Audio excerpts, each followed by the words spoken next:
वन्दे देवमुमापतिमसुरगुरुं वन्दे जगदकारणं वन्दे पनङ्गभूषणमृगधरं वन्दे पशूनां पतिं वन्दे सूर्यशशाङ्कबर्हिनयनं वन्दे मुकुन्दप्रियं वन्दे भक्तजनाश्रयं च वरदं वन्दे शिवशङ्करं वन्दे सर्वजगतविहारमतुलं वन्देऽन्धकध्वंसिनं वन्दे देवशिखामणिं शशिनिभं वन्दे हरेर्वल्लभं वन्दे नागभुजङ्गभूषणधरं वन्दे शिवचिन्मयं वन्दे भक्तजनाश्रयं च वरदं वन्दे शिवशङ्करं कैलासराणा शिवचन्द्रमोयि फणीन्द्रमाथा मुकुटीजनानि कारुण्यसिन्धु भवदुःखहारि सुगवीन शम्भो मदकोनतारी। गुरुर्ब्रह्मा गुरुर्विष्णु गुरुर्देवो महेश्वरः गुरुस्साक्षात् परब्रह्म तस्मै श्रीगुरवे नमः। सर्वमङ्गलमाङ्गल्ये शिवे सर्वार्थसाधिके शरण्ये त्र्यम्बके गौरी नारायणि नमोऽस्तुते। पवनतनय संकटहरण मंगलमूर्तिरूप राम लखन सीता सहित हृदय बसहु सुरभूप सियावर रामचंद्र की जय। उमापति महादेव की जय। पवन सुत हनुमान की बोलो रे भाई सब संतन की जय।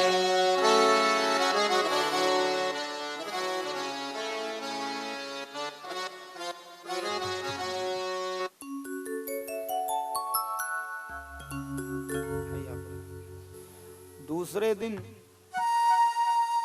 निर्वाण षटकम का पाठ किया था, कल रुद्राष्टक का पाठ किया था, आज लिंगाष्टकम का पाठ करेंगे।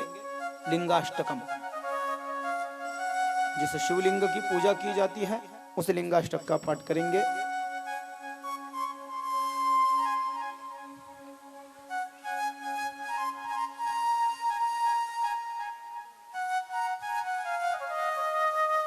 बैठिए माता जी बैठिए।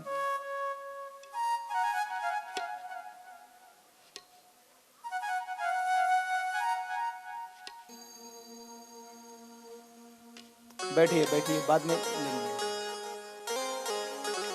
अथलिंगाष्टकम जिनको आता है वो गा सकते हैं। हाथ जोड़ करके बैठ जाइए। नमः शिवाय इस मंत्र का जाप करना है यदि ये पाठ नहीं आता है तो। ब्रह्म मुरारी सुरार्चित लिंगम निर्मल भासित शोभित लिंगम जन्म दुख विनाशक लिंगम तत प्रणमामि सदा शिवलिंगम देव मुनि प्रवरार्चित लिंगम कामदहम करुणाकरलिंगम रावण दर्प विनाशनलिंगम तत प्रणमामि सदा शिवलिंगम ब्रह्म मुरारी सुरार्चितलिंगम निर्मल भासित शोभितलिंगम।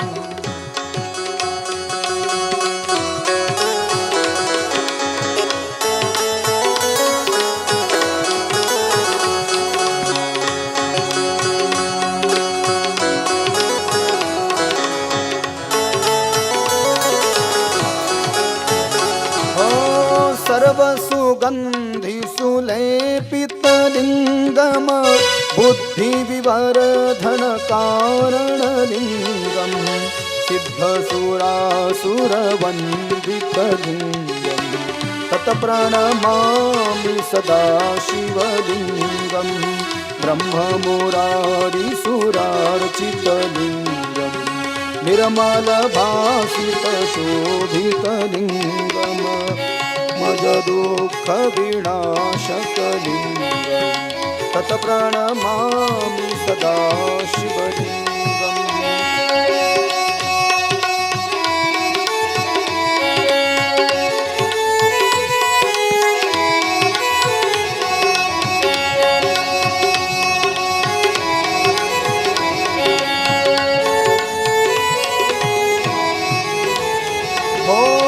कनकमहामणिभूषितलिङ्गम फणिपतिवेष्टितशोभितलिङ्गम दक्षसूयज्ञविनाशनलिङ्गम् तत्प्रणमामि सदा शिवलिङ्गम्। ब्रह्ममुरारिसुरार्चितलिङ्गम् निर्मलभासितशोभितलिङ्गम् जन्मजदुःखविनाशकलिङ्गम् तत्प्रणमामि सदा शिवलिङ्गम्।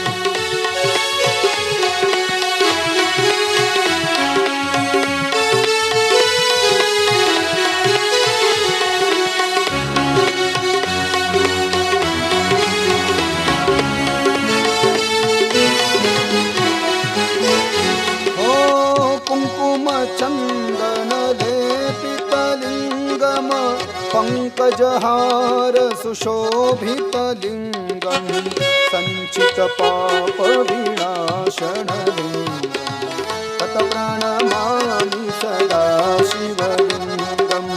ब्रह्ममुरारिसुरार्चितलिङ्गं निर्मलभासितशोभितलिङ्गं जन्मजदुःखविनाशकलिङ्गं तत्प्रणमामि सदा शिवलिङ्गम्।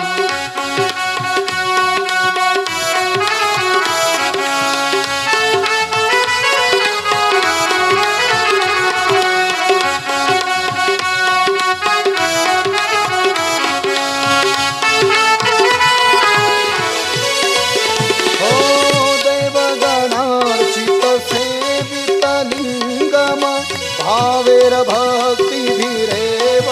लिङ्गम दिनकरकोटिप्रभाकरलिङ्गं तत्प्रणमामि सदा शिवलिङ्गम्। ब्रह्ममुरारिसुरार्चितलिङ्गं निर्मलभासितशोभितलिङ्गं जन्मजदुःखविनाशकलिङ्गं तत्प्रणमामि सदा शिवलिङ्गम्।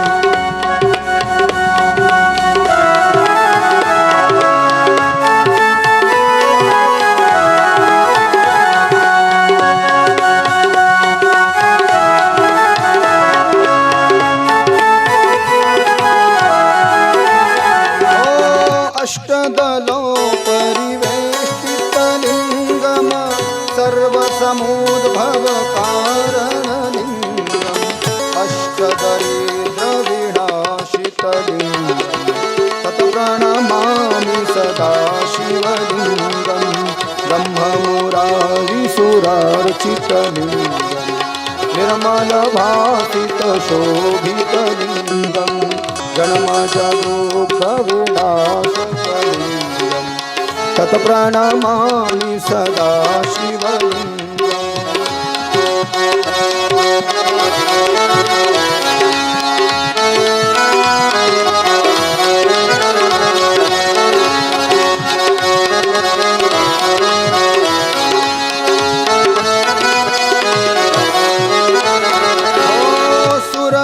सुरवर पूजितलिङ्गम सुरवनपुष्पसदार्चितलिङ्गं परात्परं परमात्मकलिङ्गं तत्प्रणमामि सदा शिवलिङ्गं। ब्रह्ममुरारिसुरार्चितलिङ्गं निर्मलभासितशोभितलिङ्गं जन्मजदुःखविनाशकलिङ्गं तत्प्रणमामि सदा शिवलिङ्गं। ब्रह्ममुरारिसुरार्चितलिङ्गं निर्मलभासितशोभितलिङ्गं जन्मजदुःखविनाशकलिङ्गं तत्प्रणमामि सदा शिवलिङ्गं तत्प्रणमामि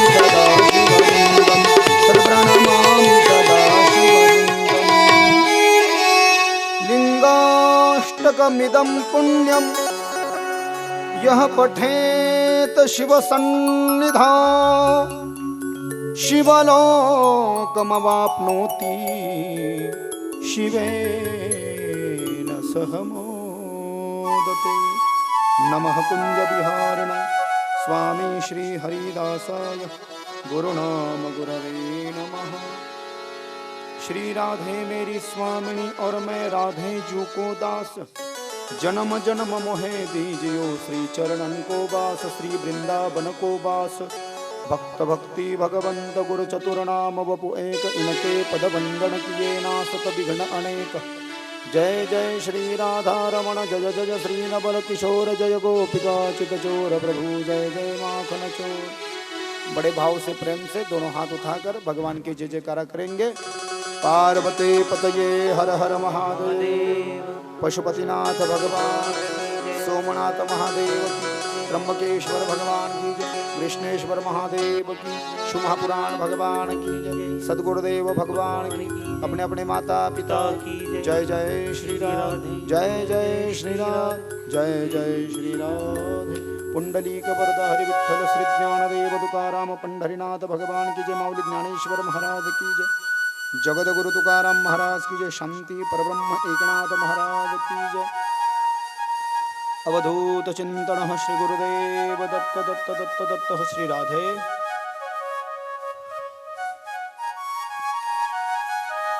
परम मंगलमयी परात्पर अखिलेश्वर आशुतोष भगवान श्री शिव शंकर की अहेतु की अनुकंपा से, महती कृपा से पंच दिवसीय श्री शिव महापुराण कथा भक्ति अनुष्ठान महामहोत्सव के पावन उपलक्ष्य में छत्रपति संभाजीनगर महाराष्ट्र में यन 8 इस सिद्धि विनायक गणपति मंदिर और पशुपतिनाथ भगवान के इस दिव्य प्रांगण में समस्त विनायक हाउसिंग सोसाइटी के द्वारा आयोजित यह श्री शिव महापुराण कथा और सभी आयोजनकर्ता से मुझे मिला इस कथा का यह निमंत्रण। पूर्व 3 दिनों से इस स्थान पर बह रही श्री शिव महापुराण कथा रूपी ज्ञान सरिता, ज्ञान वापी, ज्ञान कुआ, ज्ञान बावड़ी, ज्ञान झरना, इसमें स्नान करने के लिए वारकरी संतों के चरणों के धूलि के मकरंदों का असस्वादन रसस्वादन अमृत पान करने के लिए आप और हम समस्त चक्रवाक कारंडक पंचों के रूप में उपस्थित हो रहे हैं। आज कथा का चतुर्थ दिवस है। आज की इस मंगलमय बेला में कथा में प्रवेश कर कथा को पूर्णता की ओर ले जाने की कोशिश करें। उससे पूर्व आप सब कथा प्रेमी, आप सभी भक्तों को ओम नमः शिवाय, जय माता दी, जय गो माता दी, राधे राधे, जय श्री राम, जय श्री कृष्णा, नमो नारायण, रामकृष्ण हरि जय हरि, हरि ओम तत्सद इति। पार्वते पतये हर हर महादेव की जय। कल हमने विद्येश्वर संहिता को पूर्ण विराम दिया था। भस्म क्यों लगाना जाना चाहिए?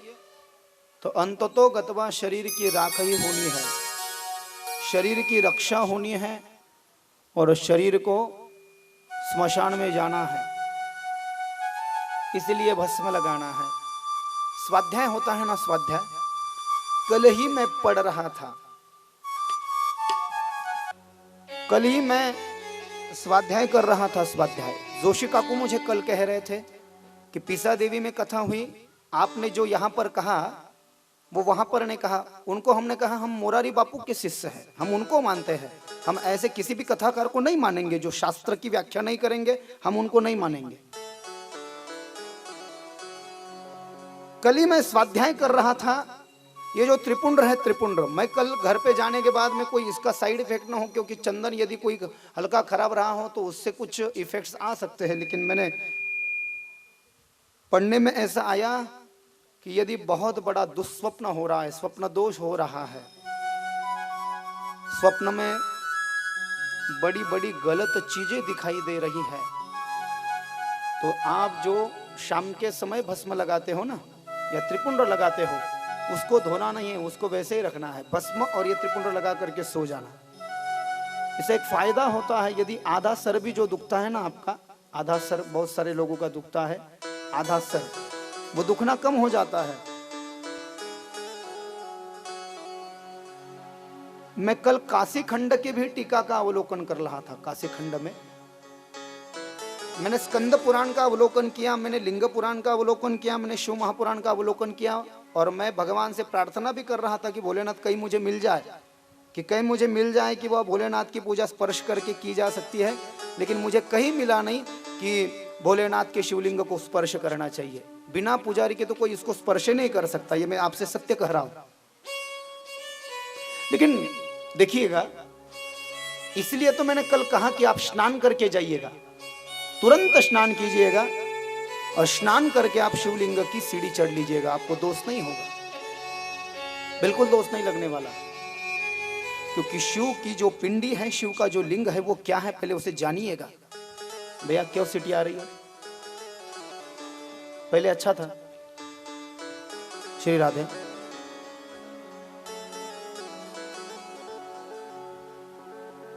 शिवलिंग का स्पर्श नहीं किया जा सकता है बिना अपरस के, बिना सवयाचं।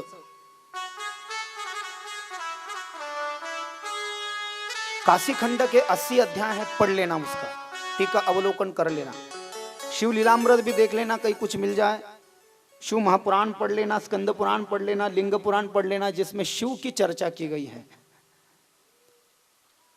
और यदि हमको शास्त्र का प्रमाण नहीं मिल रहा है और तब भी यदि हम करेंगे, तो ये सत्य है कि उसका फल तो मिलने से रहा, लेकिन गलत बहुत जल्दी हो जाने वाला है। मैंने क्यों कहा कि स्नान करके ही शिव को स्नान कराना चाहिए?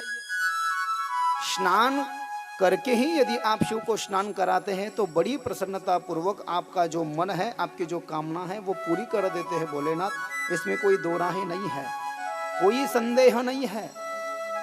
स्नान करके ही शिव को स्नान कराया जाना चाहिए, क्योंकि ये जो शिवलिंग हम दर्शन करते हैं मंदिरों में जाकर के, ये शिव का साक्षात विग्रह स्वरूप है। सगुण साकार वाले मूर्ति वाले शिव भी वो शिवलिंग में ही है, और जो निराकार निर्गुण तत्व है वो भी शिवलिंग में ही है। मूर्ति की पूजा ही शिवलिंग में हो रही है, मूर्ति की ही पूजा शिवलिंग में हो रही है। तो किस लिए भस्म लगाना चाहिए, किस लिए माला पहननी चाहिए? कहा शिव की पूजा में 13 चीजों को इस्तेमाल कीजिएगा। शिव महापुराण में आई है 13 चीजें, जानिए कौन सी है। भगवान शंकर को एक अभिषेक बड़ा पसंद आता है, आप नाम बोल सकते हैं क्या? एक चीज है, वैसे तो दही दूध का भी होता है, गन्ने के रस का भी होता है, घी का भी होता है, लेकिन एक अभिषेक बड़ा सस्ता वाला है। बोलिए नाम क्या है? हाँ, भोले तेरी जटा से बहती है गंगाधारा, शिव जी तेरी जटा से बहती है गंगाधारा। गंगा जल का अभिषेक शिव को बड़ा पसंद आता है। गंगा जल। कावड़ यात्रा के बारे में कौन कौन जानता है? ये महाराष्ट्र में तो कम होता है, आप तो करते, बहुत अच्छी बात है, हम हर साल उसको निकालते हैं। महाराष्ट्र में अकोला में कावड़ की यात्रा बड़ी प्रसिद्ध है। कावड़ यात्रा क्या है? बिहार में जो गंगा है, गंगा का जल कावड़ में भरकर जो मध्य प्रदेश में, छत्तीसगढ़ में एक ज्योतिर्लिंग है, 12 ज्योतिर्लिंगों में बैद्यनाथ, देवघर, तीर्थ का नाम है देवघर। महाराष्ट्र में परली बैजनाथ 1 और औंढा नागनाथ 2, इनको 12 ज्योतिर्लिंगों में लिया गया है, लेकिन शिव महापुराण में यह संदर्भ नहीं मिल रहा है। नहीं, कोई बात नहीं, उसकी महिमा तो उतनी ही है, महिमा कोई कम नहीं है। लेकिन शिव महापुराण में परली बैजनाथ को छत्तीसगढ़ वाला देवघर माना जाता है, और औंढा नागनाथ की जगह पर गुजरात में 2 ज्योतिर्लिंग कहे गए। ज्योतिर्लिंगों की कथा सुनेंगे ना आगे हम, तो उसमें चर्चा आएगी, गुजरात में तो सोमनाथ है और दूसरा एक नागेशम दारुका बने हैं। क्या मतलब? परली वैजनाथ कोई फल नहीं देंगे? का जरूर देंगे। वो तो ज्योतिर्लिंग 12 एक विशिष्ट उसकी अपनी महिमा है। लेकिन हमारे महाराष्ट्र के लोग परली वैजनाथ को भी मानते हैं और पौंढा नागनाथ को भी मानते हैं। ये जो कावड़ यात्रा है क्या है? शिव को गंगा जल का अभिषेक बड़ा पसंद आता है, तो रामायण में इसके संदर्भ पाए गए थे। कोई कहता है परशुराम ने सबसे पहले कावड़ यात्रा का आरंभ किया था, कोई कहते हैं भगवान राम ने किया था। चलो जो भी रहा होगा, लेकिन किसी ने तो किया है, इसलिए हमको आज नजरिए में वो आ रहा है, हमको दिखने को मिल रहा है। कावड़ यात्रा क्या होती है बंधुओं? कावड़ यात्रा जो है ना, शिव के संकल्प से, शिव के मंदिर जाकर के शिव के साक्षी से ही स्नान करना होता है और शिव के नाम से ही एक जो बड़ी सी लकड़ी होती है अच्छे से, उस लकड़ी को लेकर के 2 मटकियों में, मटकियों को उसका जो तिगुना होता है, मटकियों को रस्सी बांधनी होती है, उसका तिगुना रस्सी, 3 रस्सियां मटकी को बांध करके वे दोनों मटकियां जो है गंगा जल में भरकर उन मटकियों को रस्सी से लकड़ी को बांध करके कंधे पर लेना होता है और जितने भी दिन लगेंगे पैर में चप्पल नहीं पहनना है और उस कावड़ को नीचे नहीं रखना है, उसके स्टैंड होते हैं परफेक्ट। तो वो बिहार की गंगा में ये कावड़ के 2 कलश भर के परशुराम लाए थे और देवघर में बाबा बैद्यनाथ को चढ़ाया था उन्होंने। ये कावड़ यात्रा की महिमा है, ये कावड़ यात्रा की महिमा है। अब कावड़ का जल कौन कौन चढ़ाता है यहाँ पर? कैसे चढ़ाना है जानते हो? 1 महीना भर रोज कर सकते हो इसको। कावड़ का जल चढ़ाने के लिए दोनों कलश जो है हाथ में लेकर के एक साथ ही दोनों जल की धारा शिव पर प्रवाहित करनी होती है। उसका एक भजन भी बड़ा प्रसिद्ध है। चल कावरिया चल कावरिया चल कावरिया चल कावर उठा, चल कावरिया चल कावरिया चल कावरिया चल कावर उठा, चल कावरिया चल कावरिया चल कावरिया चल उठा, चल कावरिया चल कावरिया चल कावरिया चल उठा। कावर उठा नारा शिव का लगा, कावर उठा नारा शिव का लगा, कावर उठा नारा शिव का लगा, कावर उठा नारा शिव का लगा। अरे मन चाहा फल देंगे बाबा, हो चल कावरिया चल कावरिया चल कावरिया चल कावर उठा, चल कावरिया चल कावरिया चल कावरिया चल कावर उठा, चल कावरिया चल कावरिया चल कावरिया चल कावर उठा, चल कावरिया चल कावरिया चल कावरिया।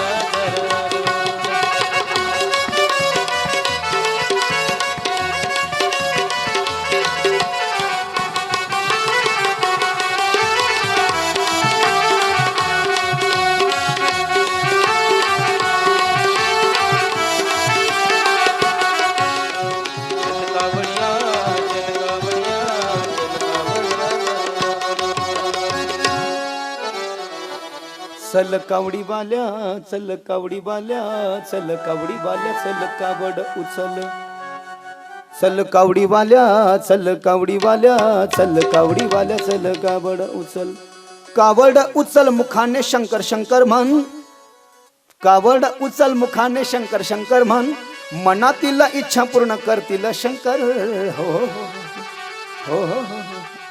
चल कावडिया चल कावडिया चल कावरिया चल कावर उठा।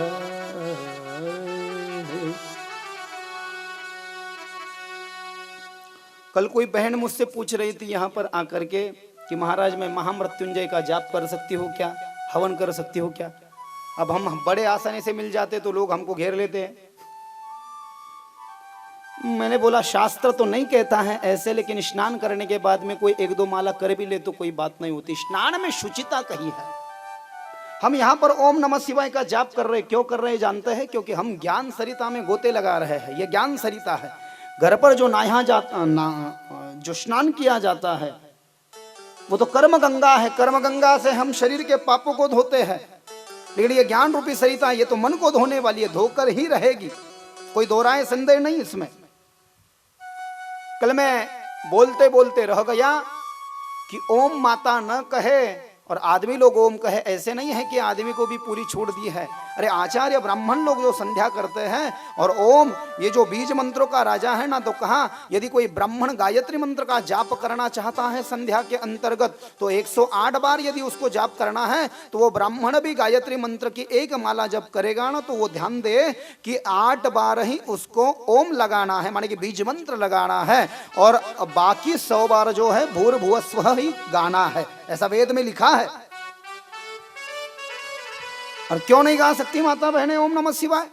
नमः शिवाय तो गा सकती, लेकिन ओम क्यों नहीं गा सकती? पहले तो यज्ञोपवीत संस्कार नहीं हुआ, कल हमने उसकी चर्चा की। और दूसरा कारण वैज्ञानिक यदि हम देखें तो देखिएगा, कम से कम जो माता बहने 50 के अंदर है उम्र में और जिनकी उम्र लगभग 15 से लेकर के 42-45 वर्ष तक है, ऐसी माता बहने तो बिल्कुल ही ओम न गाए। क्यों? क्योंकि भागवत में स्वरों का एक क्रम निर्धारित किया है कि किस अक्षर को बोलने से शरीर के किस हिस्से पर स्ट्रेस पड़ता है।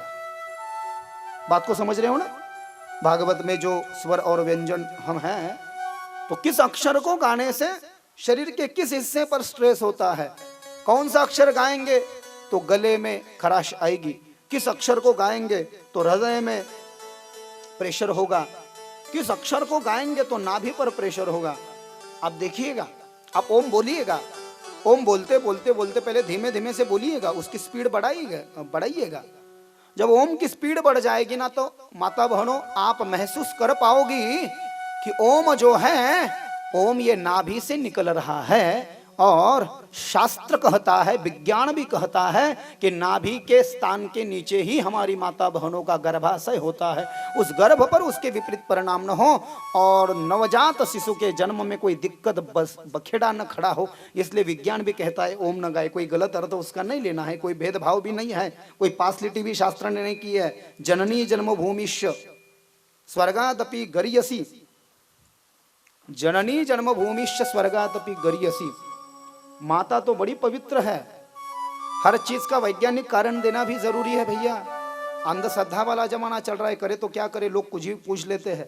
मैं तो परेशान हो गया, मैंने तो ये फोन ही बंद कर दिया। ये मेरा ब्रांड फोन मैनेजर यूज कर रहा है और मैं तो एक बहुत कम वाला फोन यूज कर रहा हूँ। कोई भी फोन करके महाराज जी मुझे ये हो गया, वो हो गया, मेरा सर दुख रहा है, मैं क्या करूँ। मैंने बोला यार मैंने ही जानबूझ के, मैंने ही क्या हो गया था कि हमारे दिनेश भैया को पीसा देवी के पूरे वीडियो ब्रांड स्टैंडर्ड व्यासपीठ से छोड़ दिए, इंस्टाग्राम पर वायरल हो गया तो लोग वही फोन कर रहे हैं। कल बोला ना मैंने, कोई कथा कीर्तन तो करना ही नहीं चाहता भैया, सब उपाय ही पूछना चाहते हैं। कोई हाथ में माला लेकर के शिव का जाप नहीं करना चाह रहा है, कोई अनुष्ठान नहीं करने को तैयार है, कोई पैदल तीर्थ यात्रा नहीं करना चाहता है, कोई दान नहीं करना चाहता है। कोई है क्या? है कोई 4 घंटे शिव लीलामृत का पारायण करे, ऐसा कोई है शिव की प्रसन्नता के लिए?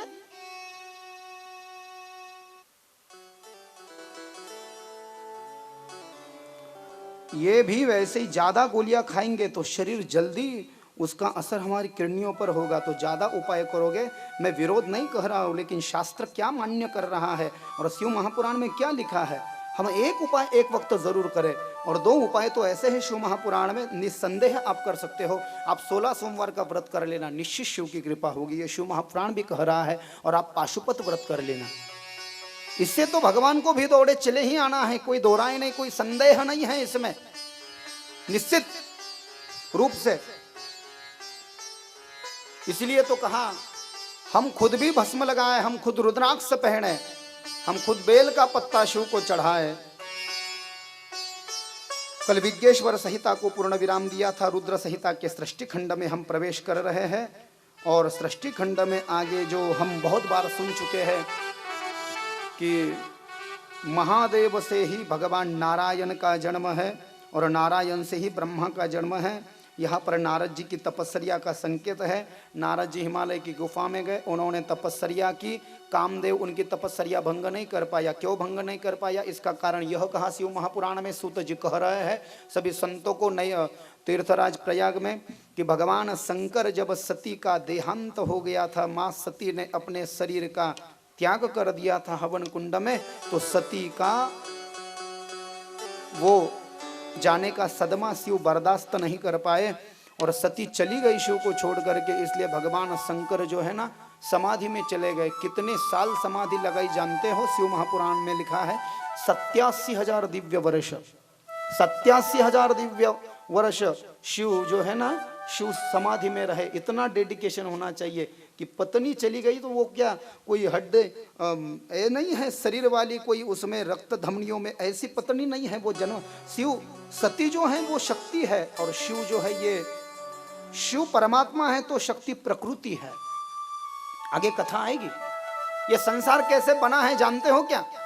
ब्रह्मा जी ने शिव को बुलाया था, दिमाग नहीं काम कर रहा था ब्रह्मा का कि मैं कैसे संसार बनाऊं। तो जब शिव ने ब्रह्मा ने शिव को बुलाया तो शिव अर्धनारी नटेश्वर रूप में आ गए थे।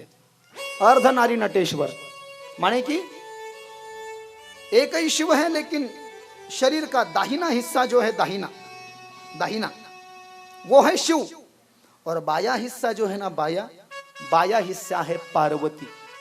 इसको अर्धनारी नटेश्वर स्तोत्र कहा गया है, नटराज स्तोत्र शास्त्र में, संस्कृत साहित्य में हो सत सृष्टि तांडव रचयिता। ये कब गाया था ब्रह्मा जी ने जानते हो? संसार की आरंभ में जब आदमी और औरत कुछ नहीं था, बस ब्रह्मा को संसार बनाना था, तब शिव आए हैं। एक और से है पूरे पुरुष और एक और से है पार्वती, और बाद में शिव हो गए पुरुष अलग और पार्वती हो गई स्त्री अलग, और मैथुनी सृष्टि का प्रादुर्भाव हुआ, और फिर आप और हम जन्मने लगे। सृष्टि का क्रम है।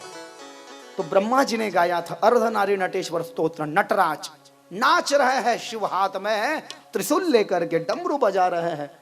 न न न न न न न न न न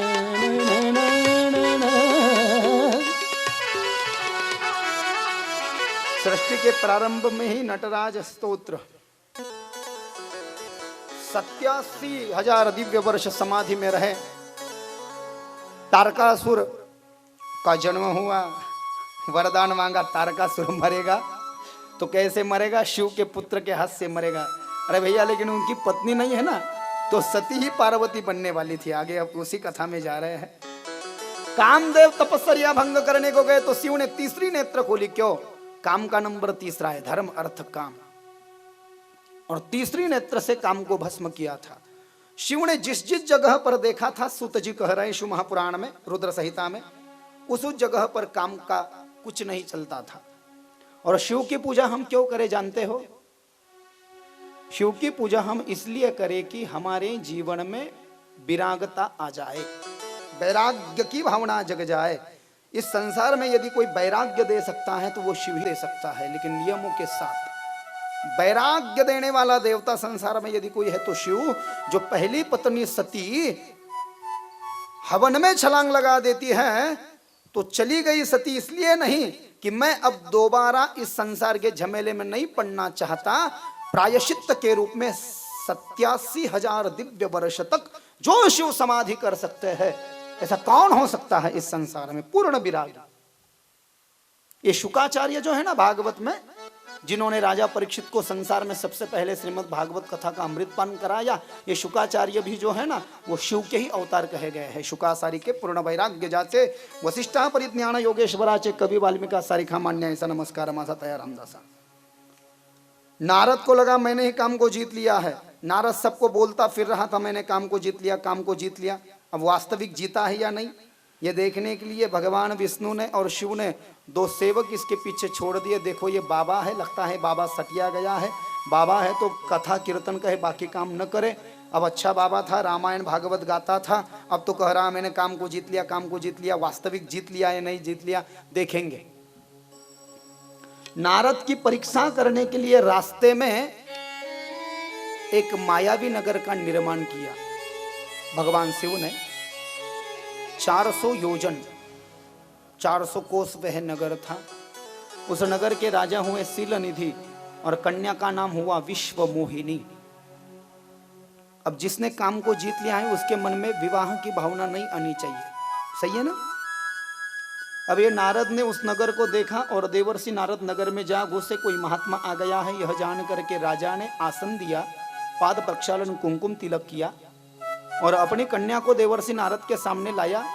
तो देवर्षि नारद ने जब उस कन्या का स्वरूप देखा तो नारद जी पछताने लगे, खामखा मैं सन्यासी रह गया, अरे मैं सन्यासी क्यों रह गया, अब तो मुझको शादी करनी चाहिए। और देखो अब क्या बोल रहा था, मैंने काम को जीत लिया। शिव के सिवाय काम को कोई नहीं जीत सकता। हनुमान जी, शिव जी, शुकाचार्य,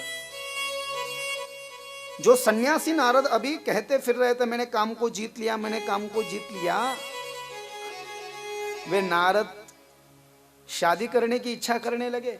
भगवान विष्णु के पास आए, बिन पगारी फुल अधिकारी आहे मी, आतापर्यंत फिरलोय नारायण करत करत, पेमेंट नहीं मांगा कभी, आज पेमेंट चाहिए मुझे। क्या चाहिए? मुझको सुंदर बना दो। भगवान ने बोला तथास्तु। भगवान पे भरोसा करते हैं नारद जी, पूरा सुंदर बना दिया लेकिन मुंह में बंदर बना दिया। नारद नहीं जानते इस बात को। नारद को लगा मैं तो सुंदर बन गया हूं, बेशक बन गया हूं सुंदर।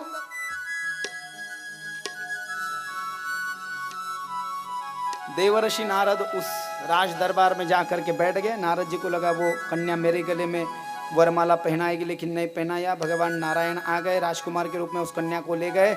नारद जी ने श्राप दे दिया कि हमारे जैसे बंदर के मुंह वाले ही तुम्हारे काम में आएंगे। इसलिए भगवान को राम बनना पड़ा, लक्ष्मी को सीता बनना पड़ा और रावण ने मां सीता का हरण किया, क्योंकि सेवकों ने कहा था आपका मुंह जाकर के देखिए पहले आईने में।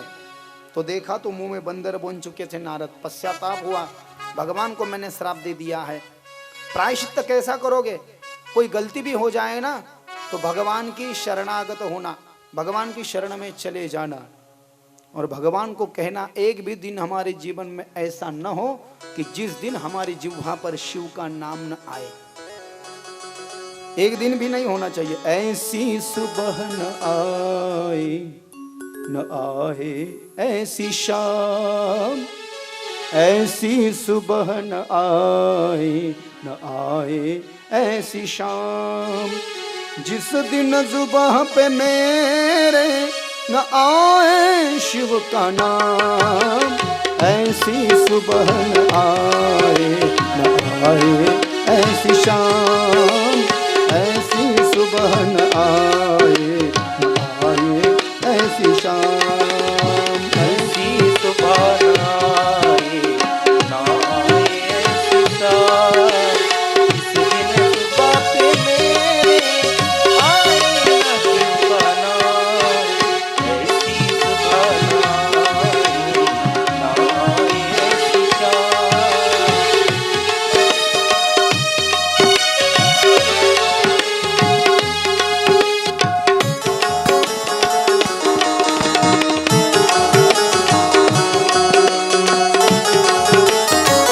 उठा करके ताली सेवा देते हुए जरा पीछे वाले भक्त भी, ताली सेवा देने से नींद भाग जाती है। श्री राधे।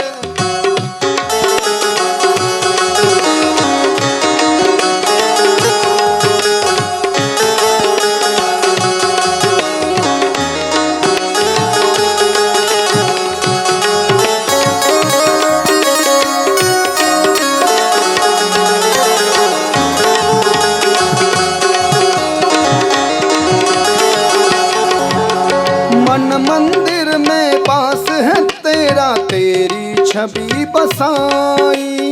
मन मंदिर में पास है तेरा, तेरी छवि बसाई। प्यासी आत्मा बन के जोगन तेरे शरण में आई। प्यासी आत्मा बन के जोगन तेरे शरण में आई। तेरे ही चरणों में पाया मैंने ये विश्राम। ऐसी सुबह न आए आए ऐसी शाम, ऐसी सुबह न आए आए ऐसी शाम, जिस दिन जुबान पे मेरे, जिस दिन जुबान पे मेरे न आए ऐसी शाम, ऐसी सुबह न आए न आए ऐसी शाम, ऐसी सुबह न आए न आए ऐसी शाम।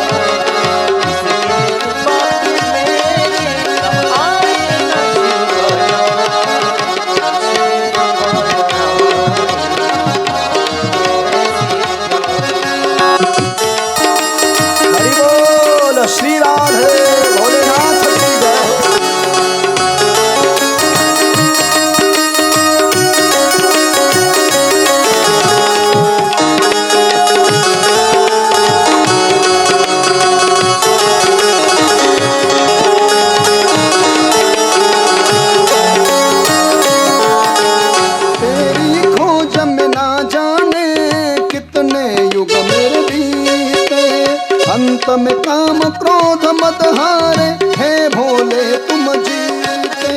तेरी खोज में ना जाने कितने युग मेरे बीते। अंत में काम क्रोध मत हारे, हे भोले तुम जीते। मुक्त किया तूने प्रभु मुझको, शत शत है प्रणाम। ऐसी सुबह न आए, आए ऐसी शाम, जिस दिन सुबह पे मेरे न आए शिव का नाम। ऐसी सुबह न आए, आए ऐसी शाम, ऐसी सुबह न आए, आए ऐसी शाम, ऐसी सुबह न आए, आए ऐसी शाम, ऐसी सुबह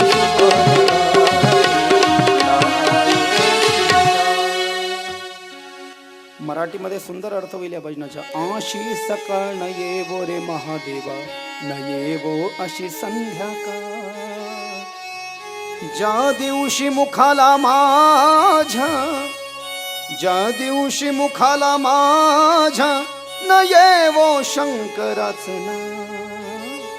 हे मेरे भोलेनाथ, हे महादेव, ऐसी सुबह न आए, न आए ऐसी शाम, जिस दिन सुबह पे मेरे न आए शिव का नाम.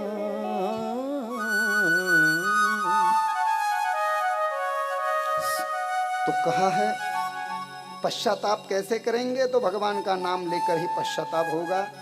ब्रह्मा जी के पास नारद गए, मैंने भगवान को श्राप दे दिया, बहुत गलत कर दिया, जाओ तीर्थों में जाओ. शिव के तीर्थों का भ्रमण करने लगे देवर्षि नारद. भगवान विष्णु के निर्माण का वर्णन इसमें लिखा है. भगवान विष्णु शक्ति और शिव के पुत्र है. अंबिका वन में शिव और शक्ति विहार कर रहे थे. शिव और शक्ति माने कि पार्वती और शंकर दोनों से एक पुत्र की उत्पत्ति हुई और उन्हीं का नाम हुआ नारायण. शिव और शक्ति ने एक पुत्र को जन्म दिया, वही हुए नारायण. नारायण अपने आप तपस्या करने लग गए. तपस्या करते करते शरीर की उष्णता बढ़ गई, तापमान बढ़ गया. और जैसे ही शरीर का तापमान बढ़ा तो शरीर के इर्द गिर्द जल ही जल हो गया, मानी कि पसीने की नदी बहने लगी. जल को संस्कृत में नार भी कहा गया है. नार अधिक अयन, नार में जो अयन करता है माने कि पानी में जो प्रवेश करता है, इति नाम नारायण. वही विष्णु है, वही नारायण है. बोले नारायण भगवान की जय. रोज पूजा करते थे, हजार कमल चढ़ाते थे. 4 प्रकार के कमल शिव महापुराण में लिखे हैं, ध्यान देना बात की. और सफेद रंग का कमल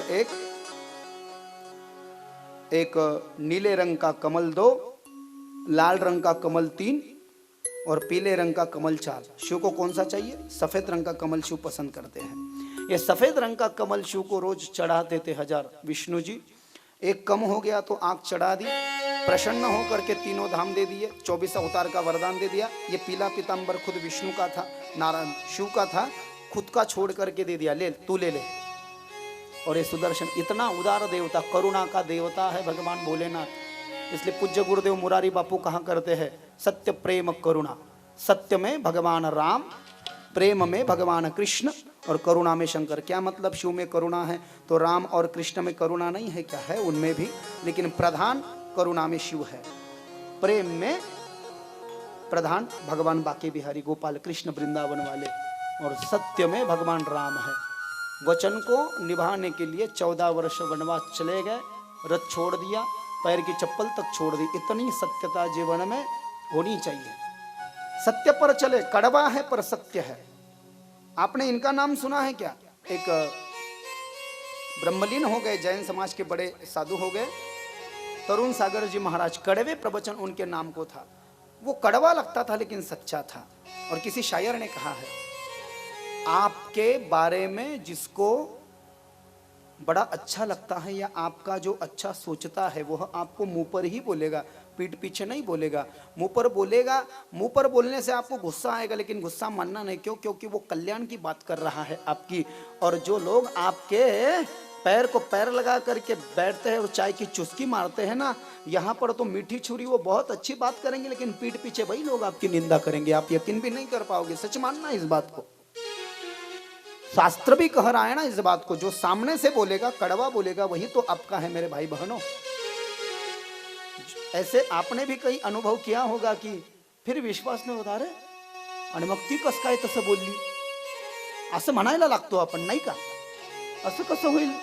आम्ही तर रोज हरिपाठाला जातो आणि चहा पितो, शक्यच नाही। ऐसा हो जाता है कभी कभार। इसीलिए जो मुंह पर आपको बोलेगा भले ही गलत लग जाए, लेकिन समझना वो कल्याण की बात है आपके, और जो पीठ पीछे बोलेगा वो आपका नहीं है। आगे मूल तत्व का वर्णन किया है शिव का। शिव के मूल तत्व का वर्णन करते वक्त कहा, शिव का मूल तत्व जो है भगवान शिव का शरीर, ये पूर्ण कर्पूर के जैसा उनका शरीर है। उनके शरीर को 2 पैर है, 2 पैर है, 5 मुख है, 15 नेत्र है और 10 हाथ है। कितने? भगवान शंकर के 2 पैर हैं, 10 हाथ है, 5 मुख है और 15 नेत्र है। सर की जटाएं बड़ी हुई है, वट के पत्ते का तेल लगा रखा है, रुद्राक्ष की माल से उसको लपेट रखा है और मुंडों की माला पहना है शिव ने। कोई बोल सकता है मुंडों की माला क्यों पहनते हैं शिव? अब मैंने कल तो भस्म भी क्यों लगाते हैं बोल दिया, रुद्राक्ष क्यों पहनते ये भी बोल दिया, चूरमे का लड्डू क्यों खाते हैं ये भी बोल दिया। सुनिएगा, ये मुंडों की माला क्यों पहनते हैं? सती ने एक दिन पूछा कि कहा भगवान शंकर जो मुंडों की माला पहनते हैं लगभग उसमें 108 मुंडिया होती है, ऐसा वर्णन है, और वो जीवित भी है। सब सुई से धागा लेकर के उसको ऐसे बुना है और गले में पहना है, सब बात करते हैं। सती ने पूछा ये क्यों पहनते हो आप जी? तो क्या जवाब दिया शंकर ने जानते हो? शिव ने कहा तू नहीं जानती सती, मुझे अमर कथा का ज्ञान है। शिव का न आदि है न अंत है। संसार जब कुछ नहीं था तब शिव थे, संसार के बाद में भी शिव ही है, महादेव बड़ा देव, सब देवन का बाबा। अमर कथा का मुझे ज्ञान है। शिव कहते हैं मैं क्यों नहीं मिटता, मेरी हस्ती क्यों नहीं मिटती? जानती हो सती, तुम भी मिट जाती हो सती। ये मुझे लगता है ये तुम्हारा 109वां जन्म है। क्या बोल रहे हैं शिव? शिव महापुराण में सती से। सती ने जब पूछा ये मुंडियों की माला क्यों पहन रहे हो आप, तो कहा मुझे लगता है तेरा 109वां जन्म है। कितना? 109वां। और ये जो मुंडिया है ना, ये जो मुंडों की माला, ये सब तुम्हारी ही मुंडिया है। क्या? मेरी? और वो कैसे?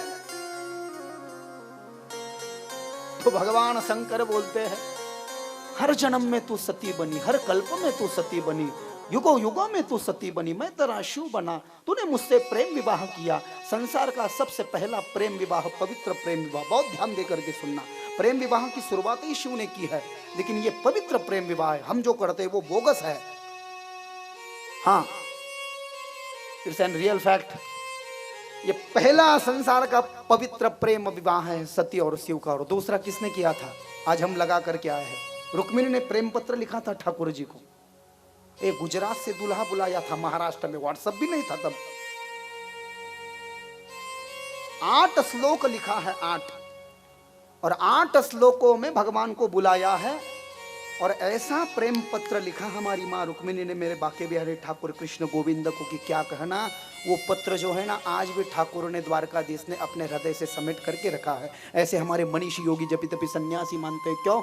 हमारे द्वारकाधीश भगवान जो है ना, गोपाल कृष्ण रुक्मिणी मैया ने लिखा हुआ वह प्रेम पत्र आज भी रोज रात में सुनते हैं, और सुनने के बाद में ही सोते हैं। अरे भैया ऐसा क्या लिख दिया उसमें?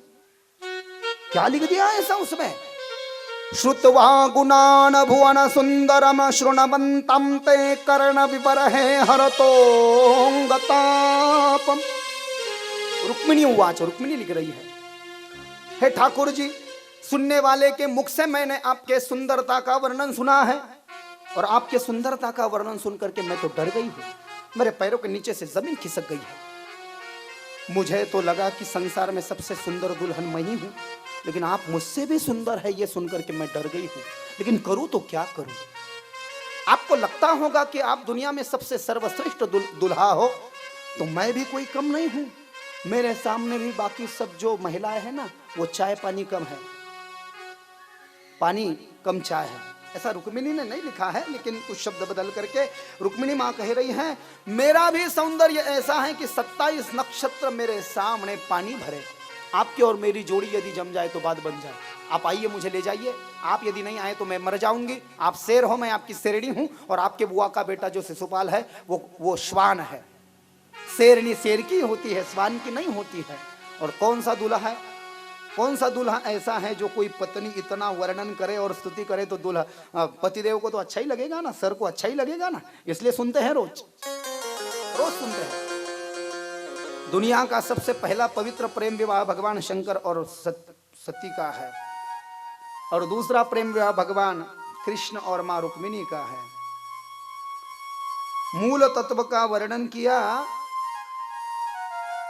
ये शिव का मूल स्वरूप है। सती तो घबरा गई, कहा ये तो मैं नहीं दिख रही हूं, ये तो आदमी दिख रहे हैं। धारण उन्होंने वे रूप कर लिया है।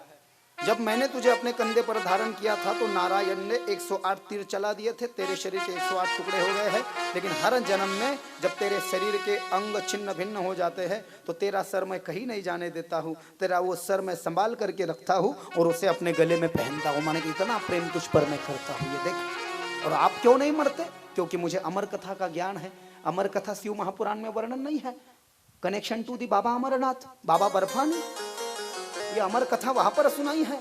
कबूतर ने सुनी थी तो कबूतर अमर हो गया, और मां सती ने नहीं सुनी तो मां सती को छलांग लगाना पड़ गई थी और पार्वती बनना पड़ गया था। शिव कहते हैं अमर कथा का मुझे ज्ञान है। ये अमरनाथ को ले गए थे मां सती को, जो 36 किलोमीटर है ना पहलगाम, उसी रास्ते से शिव चढ़े थे। और वो जो बालटाल है ना, वो जो 14 किलोमीटर उधर से उतरे थे। ये शिव महापुराण में वर्णन नहीं है, लेकिन वहां पर यह अमर कथा हुई है। ये बाबा अमरनाथ ने हरि पर कृपा कर दी, शास्त्र शुद्ध पूजा शिव की कही है। अब देखिए शिव की शास्त्र शुद्ध पूजा कैसे की जानी चाहिए। इसमें लिखा है जो भी शिव की पूजा करना चाहता है वो ब्राह्म मुहूर्त पर उठे। देखिए इसमें लिखा है, किसी भी समय न जाए। मैं कोई मन से नहीं बोल रहा हूँ। और आपको नहीं बन पा रहा है तो एक मेरी विनती आप मानिए, बस स्नान करने के बाद में जाइए। बस स्नान करेंगे, फिर हम सोफा पे बैठेंगे, भोजन करेंगे, ड्यूटी से आएंगे और फिर शिव को स्पर्श करेंगे तो ये बड़ा गलत हो जाएगा। ये तो शिव महापुराण भी इस बात को नहीं मान रहा है। तो कम से कम आप मेरी माता बहनों में आपको बारंबार विनती कर रहा हूँ, बस स्नान करने के तुरंत पश्चात आप चले जाइए। इसमें तो लिखा है कि ब्राह्म मुहूर्त पर ही उठ करके पूजा में जाना चाहिए। शिव को एक पूजा बड़ी पसंद है, सवेरे ब्राह्म मुहूर्त की हुई, और वो समय होता है सवेरे 4:15 से 5:45 बजे तक। कौन जाता है ये समय में? कोई जाता है? नहीं जा रहा। हाँ, ये समय तो बहुत अच्छा है, 4:15 से 5:45 बजे तक।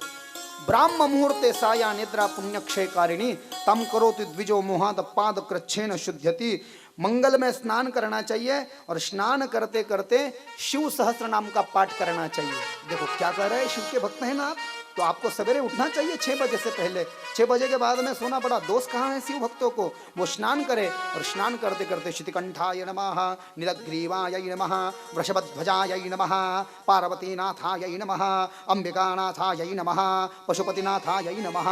नहीं आता है तो as per our ability, as per your knowledge, कुछ भी जो भी आपको जम जाएगा। शिव भोळा चक्रवर्ती, महाराष्ट्रातल्या आमच्या मावल्या, त्याचे पाय माझे चित्ती, कुछ भी गाइए ना आप, जो भी आपको जमा रहे जम रहा होगा वो गाइए आप। सर्व पवित्र शिव तीर्थांचे स्मरण करावे। शिव के भक्त को सवेरे 6 बजे के पहले उठना चाहिए, स्नान करना चाहिए, स्नान करते करते शिव का नाम लेना चाहिए, शिव के सभी तीर्थों का स्मरण करना चाहिए। स्नान करते करते 12 ज्योतिर्लिंगों का, सौराष्ट्रे सोमनाथम चे श्रीशैल्य मल्लिकार्जुनम उज्जैन्याम महाकालम ओमकारम, ऐसा लिखा है। ओमकारम ममलेश्वरम पारल्यम वैजनाथम चम डाकिन्याम भीमशंकरम सेतु वंदे तु रामेशम नागेशम दारुकावणे वाराणस्याम तु विश्वेशम त्र्यंबकम गौतमी तटे हिमालय तु केदारम घृष्णेशम तु शिवालय एतार ज्योतिर्लिंगानि स्वयं प्रतपनिंद्र सप्त जन्मम प्रथम पापं स्मरणेन विनिश्यति। ये सभी तीर्थों का स्मरण करें और उसके बाद में मंदिर में जाए, पूजा की सभी सामग्री लेकर के जाए।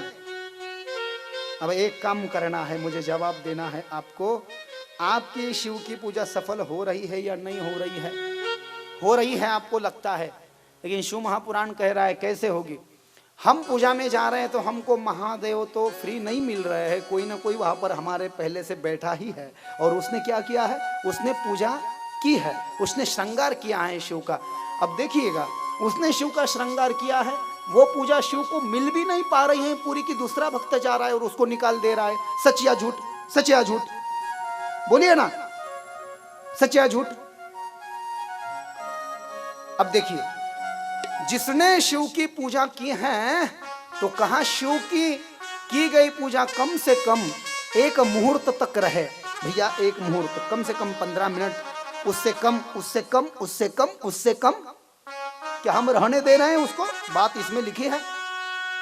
तो दोष नहीं लेना है किसी और की पूजा उठाने का, तो क्या करना है, दूसरे किसी और ने पूजा की है तो हमको क्या करना है, हमको हाथ में 2 बार जल लेना है और हाथ में जल लेकर के जलधारी उस साहित्य पर चढ़ाना है जो दूसरे ने चढ़ाया है, तो दोष नहीं होगा। फिर दूसरे ने यदि भोलेनाथ पर कुछ श्रृंगार किया है, कुछ चीजें चढ़ाई है, हार चढ़ाया है, फूलमाला चढ़ाई है, बेल का पत्ता चढ़ाया है, कांटे का फल चढ़ाया है, बेल का फल चढ़ाया है, रुद्राक्ष चढ़ाया है, तो उन सभी चीजों को 2 बार शिवार्पणमस्तु, शिवार्पणमस्तु, जो भी आप जानते होंगे मंत्र, वो कह करके फिर उस चीज को निकाल देना। माने कि दूसरे ने किए हुए उस साहित्य का विसर्जन वो भी नहीं करता जिसने पूजा की है। हम पूजा करना जानते हैं लेकिन विसर्जन हम करते नहीं, तो कैसे फल मिलेगा हमको? इसलिए दूसरी की पूजा का दोष हमको लग जाएगा। वो लिखा है, किसी को हम यदि व्रत करने का उपदेश करते हैं तो हमको फल मिलता है। बात की ओर ध्यान देना, तुकाराम महाराज का अभंग है, व्रत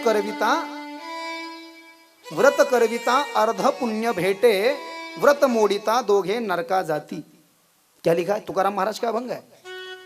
आप किसी को व्रत कराने का उपदेश करते हो तो आपको आधा फल मिलेगा, लेकिन वो व्रत यदि आधा अधूरा रह गया तो जिसने कहा है और जिसने किया है दोनों को फल नहीं होता है। दूसरे की पूजा यदि आप वैसे ही उठा दे रहे हो तो जिसने पूजा लगाई है भाभी जी, उसको भी कोई फल नहीं है उसका। सूत जी कह रहे हैं, दूसरे ने लगाई हुई पूजा यदि हम उठा देते हैं तो उसको भी फल नहीं जो करके गया है, और जो आप नहीं कर रहे हो तो आपकी भी दूसरा कोई उठा देगा तो आपको भी फल नहीं लग रहा है उसका। इसलिए दूसरी की पूजा उठाते वक्त हम बात की ओर ध्यान दे। दुसऱ्यानं मांडलेलं साहित्य महादेवाच्या पिंडीवर उचलताना 2 वेळेस हातात पाणी घेऊन त्या वस्तूंवर सोडायचं आणि वस्तू बाजूला काढून ठेवायच्या, म्हणजे दोष लागत नाही। शास्त्र शुद्ध पूजा शंकराची ही सांगितलेली है। बता ही दूं क्या मैं कैसा करना है रोज महादेव के मंदिर में जाकर के, क्योंकि प्रैक्टिकल ने किया है। महादेव के मंदिर में जाकर के उठा देना है और महादेव के मंदिर में जाकर के 3 बार आपको आचमन करना है, ऐसा शिव महापुराण में लिखा है। माता बहन है तो गंगा यही नमः, यमुना यही नमः, सरस्वती नमः, शरयू यही नमः, सभी चीज़ों पर ये जल प्रोक्षित कर लेना है। फिर शिव को 1 लोटा जल चढ़ाना है आपको, फिर पंचामृत, फिर गंगा जल, फिर शुद्ध करके आपको भस्म लगाना है भोलेनाथ को। भस्म के ऊपर केसरी या पीला चंदन आप लगा सकते हैं। सफ़ेद चावल चढ़ाना है, पिंडी पर रोली नहीं लगाना है, पिंडी पर हल्दी को भी नहीं लगाना है, और पिंडी पर वो अबीर, बुक्का, गुलाल आदि आदि कुछ नहीं चढ़ाना है, बस अष्टगंध ये चल जाएगा।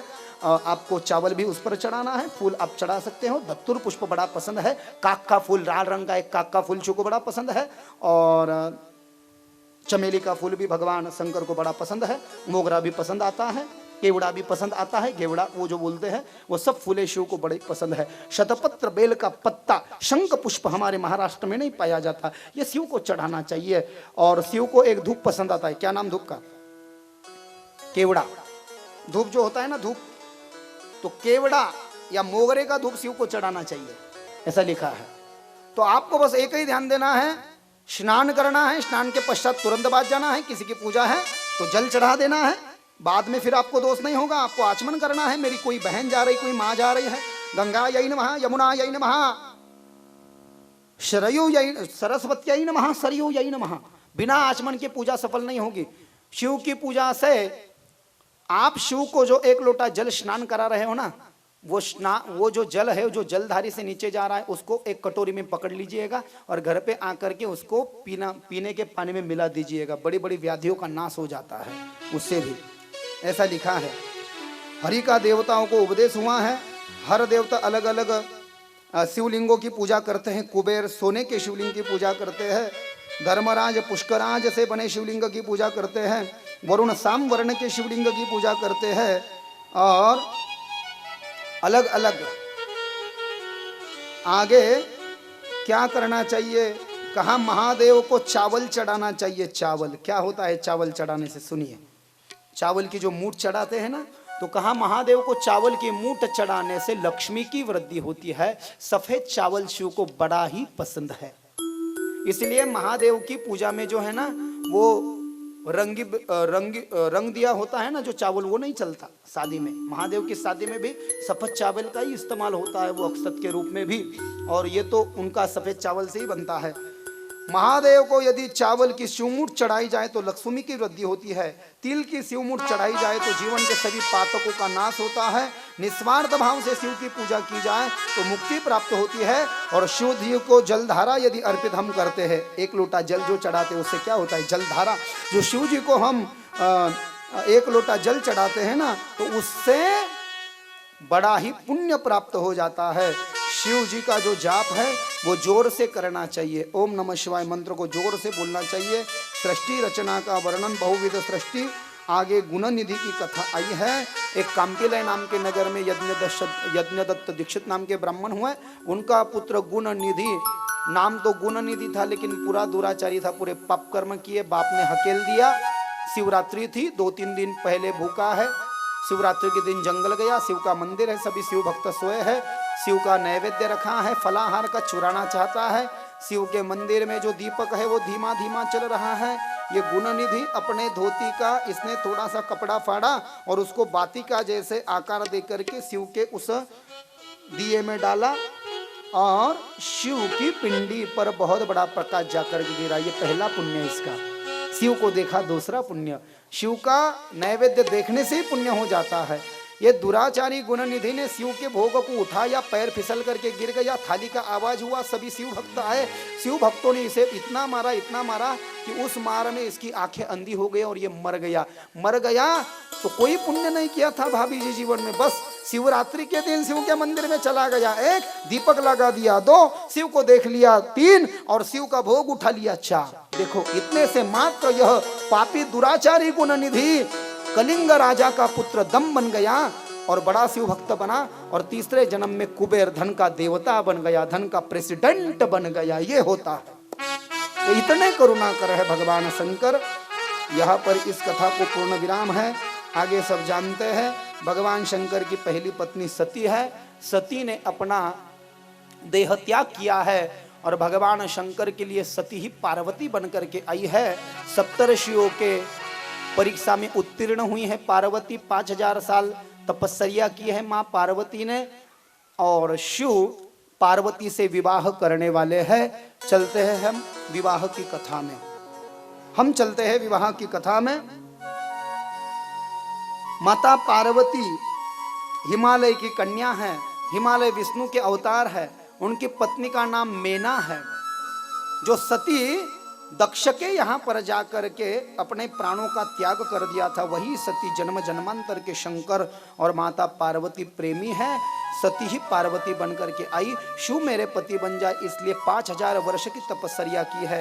पहले 1000 वर्ष में फल खाए, 1000 वर्ष में कंदमूल खाए, 1000 वर्ष में जो है ना पानी पिया है, 1000 वर्ष वायु का भक्षण किया और आखिरी 1000 वर्ष में जो सूखे पेड़ होते हैं, सूखे पेड़ के पत्ते खाए तो अपर्णा नाम गिर गया। पुराने जमाने में दुल्हा दुल्हन को बस पंडाल में देखता था, ऐसे नहीं होता था फोटो आ जाए फिर बात, ऐसा नहीं। पार्वती ने शिव को नहीं देखा, शिव ने पार्वती को नहीं देखा। पार्वती का विवाह तय करने वाले कौन है? ब्रह्मदेव और नारद है।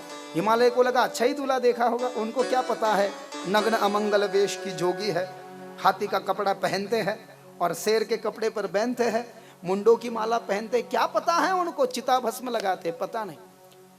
शादी की तैयारी हो गई, हिमालय की नगरी सजी है। विश्वकर्मा जी जो है ना, शिल्पकर्मी Vishwakarma, he is a first architect भी बोल सकते हैं उनको। उन्होंने शिव के शादी का मंडप सजवाया। मां पार्वती दुल्हन है, शिव दुल्हा बने हैं। बाराती बनकर के आए हैं नारायण और ब्रह्मा जी शिव को कहा, आज तुम्हारी शादी है, हम तुम्हारे पैर पड़ते हैं, कम से कम आज के दिन दूल्हा वाले कपड़े पहन लो। नहीं, मैं नहीं पहनूंगा। क्यों? क्योंकि आज मैं दूल्हा वाले कपड़े पहन लूंगा तो ये हाथी मुझ पर नाराज हो जाएगा कि क्यों भैया, रोज तो हमको पहनते हो और आज शादी में जा रहे हो तो हमको नहीं ले जा रहे, नाराज हो जाएंगे। हाथी का कपड़ा पहना है, शेर के कपड़े पे मत बैठो। कम से कम कैसे जैसे तैसे पीला पीताम्बर पहना शिव जी ने, नारायण ने बहुत जोर जबरदस्ती की, इसलिए यज्ञोपवीत पहना, मुकुट पहना है, बड़े सुंदर लग रहे हैं। भगवान भोलेनाथ कहा, एक काम करना ना, आज ये बाजार से लाया हुआ भस्म लगाइए ना, ये मरे हुए चित्ता का मत लगाइए ना। नहीं नहीं, ये नाराज हो जाएंगे। चलो लगाओ। चलो एक काम करो ना, ये जो मुंडों की माला है ये घर पे रख दो ना। नहीं नहीं, एक जन शिव जी बोले ये नाराज हो जाएंगे, और वो मुंडों की माला बोले हमको घर पे मत रखना, क्योंकि हमको शादी में गुलाब जामुन खाना है। देखो वो मुंडिया बोल, वासुकी सर्प जो है वो भी बोला मैं घर पे नहीं रहूंगा। और शिव जी बैठे हैं अश्व पर, बारात निकली है। नारायण को पता है आगे यदि कर दिया ना शिव को तो परेशान हो जाएंगे सभी लोग, आधे लोग तो मर ही जाएंगे इनको देख करके। क्योंकि शिव तो ठीक है, लेकिन शिव की जो फौज है ना, किसी के हाथ है तो किसी के पैर नहीं है, किसी की जिह्वाएं लटक रही है, किसी की आंख नहीं है, किसी का पेट नहीं है, और वो कैसे भी नाच रहे हैं। तो जो कैसे भी नाचते हैं उनको भूत कहा गया है, भूते वेताड़े नाचती। इसलिए हमको आदमी जैसा, हमको ज्ञानोबा तुकाराम पर नाचना चाहिए, हमको राधे राधे पर नाचना चाहिए। हम जो ऐसे नाचेंगे ऐसा, ये शिव के ऐसे वो लोग नाच रहे थे, इसलिए कहा तब से वैसा नहीं नाचना चाहिए। आगे जो है भगवान नारायण नाच रहे हैं, आज मेरे शिव जी की शादी है, आज मेरे शिव जी की शादी है, आज मेरे शिव जी की शादी है। बारात निकली है कैलाश लोक से और हिमालय की नगरी में आई है।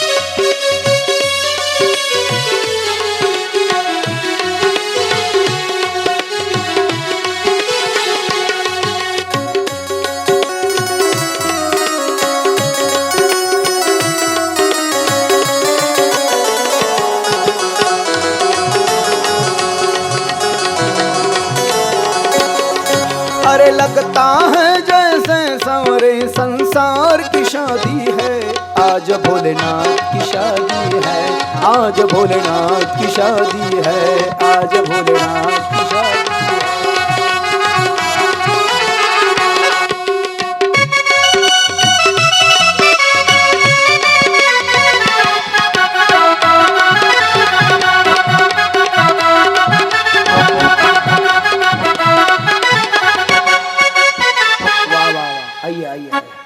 भोलेनाथ की जय हो। देखो साक्षात भोलेनाथ पधार गए हैं। हाँ हाँ, उनको खुर्चियाँ दे दीजिए। भगवान भोलेनाथ और माँ पार्वती आ गई, बहुत सुंदर झांकी बन गई है इनकी।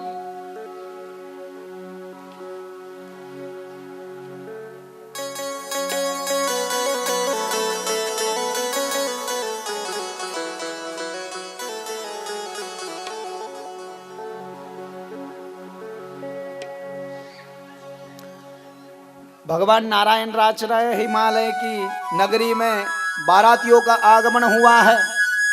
दुल्हन पक्ष वाले सब देख रहे हैं, नारायण को देख रहे हैं, नाच रहे हैं। नारायण को दूल्हा समझ लिया। क्यों? लगता है दूल्हा इतना एक्साइट है कि खुद ही नाच रहा है घोड़ी से नीचे उतर कर। लोगों ने आकर के पूछा नारायण को, आप दूल्हा हो क्या? मैं दूल्हा नहीं हूं, मैं तो बाराती हूं। फिर दूल्हा कहाँ है, देखना चाहोगी क्या? देखोगे ना तो पैरों के नीचे से जमीन खिसक जाएगी, दांतों के नीचे उंगली चबाते। हाँ हाँ हम देखेंगे। बताओ। नारायण के पीछे ब्रह्मा जी, ये नहीं इसके पीछे।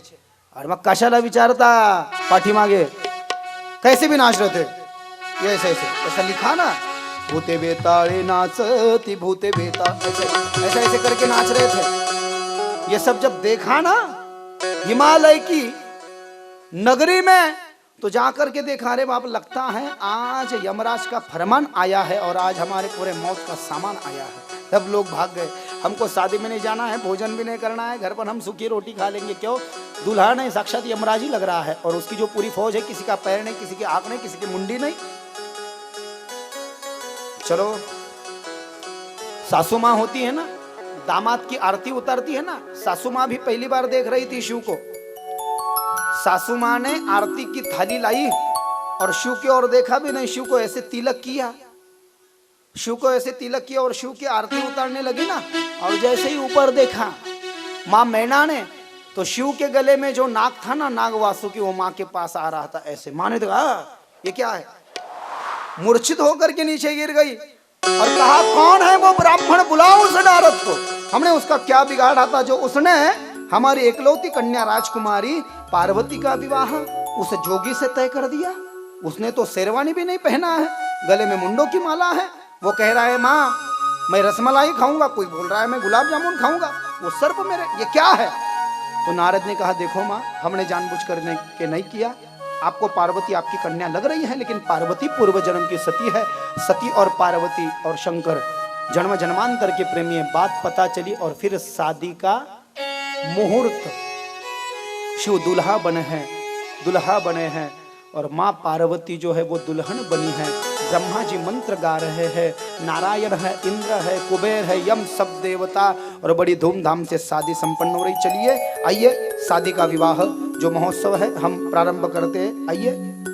ओम स्वस्ति न इंद्रो वृद्धश्रवाः, स्वस्ति न पूषा विश्ववेदाः, स्वस्ति नस्तार्क्ष्यो अरिष्टनेमि, स्वस्ति नो बृहस्पतिर्दधातु। शिवतनयवरिष्ठं सर्वकल्याणमूर्तिं, परशुकमलहस्तं शोभितं मोदकेडः, अरुणकुसुममाला व्याललम्बोदरशः, मम हृदयनिवासं श्रीगणेशं नमामि। शुभमङ्गल सावधान सावधान, शुभमङ्गल सावधान सावधान, शुभ सावधान शुभमंगल सावधान। स्वस्ति श्री गणनायकं गजमुखं मोरेश्वरं सिद्धितं, बल्लाळो मुरुडं विनायकमहं,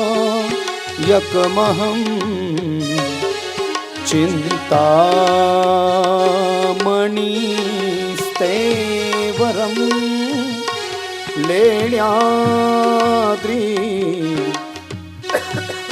गिरिजात्मजस्सु वरदो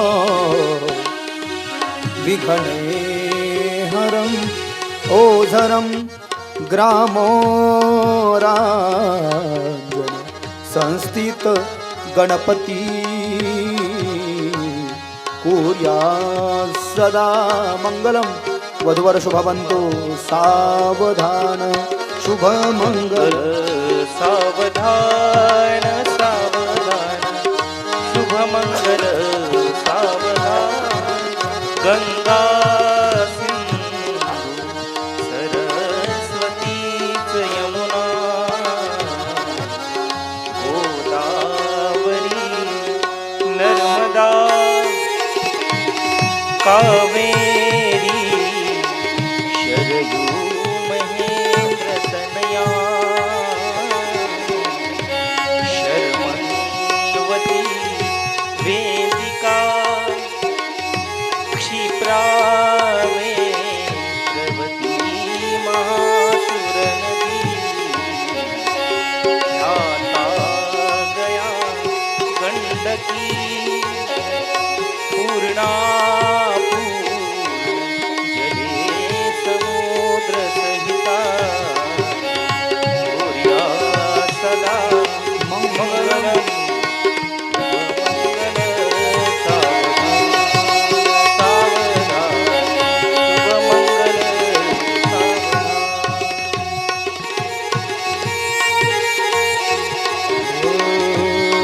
लाभो संतति संपदा बहु तुम्हा लाभो तही सदगुण साधो निस्तीर कर्मयोग आपुल्या बांधवा भूषण सारे राष्ट्र पुराण हेची कथिती कीर्ती करा उज्ज्वल गृहस्थाश्रम हा तुम्हा वधुवरा देवो कोर्या सदा मंगलम वधुवर्ष भवन्तु सावधान सावधान राजा भीमक रुक्मिणी सनयनी देखो निचिंता करी ही कन्या सगुणावरा नृपवरा कवनाशिम्या देईजे आता एक विचार कृष्ण नुवरा त्याशी समर्पो म्हणे रुखमा पुत्र वडील त्याशी पुसणे पुरयात सदा मंगलम वधूवर शोभंतो सावधान आली लग्न घटी समीप नवरा घेऊनियावा घरा ग्रहयोक्ते मधुपर्क पूजन करा अंतरपटा ते धरा दृष्ट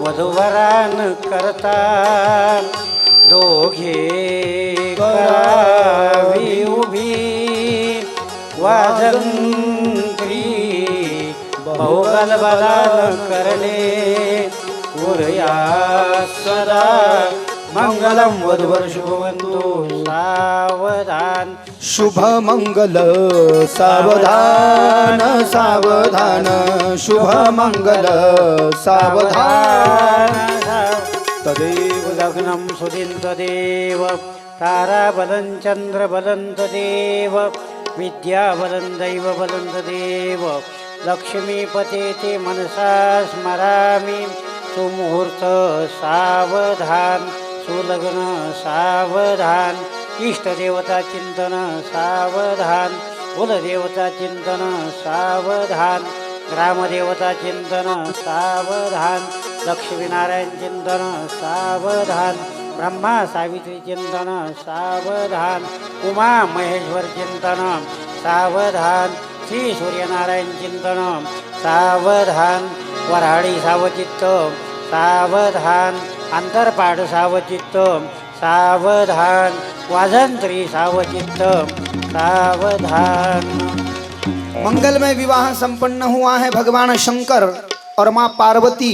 पहले शंकराला पार्वतीकडचा हार आधी पाय लागता कामा नाही हा।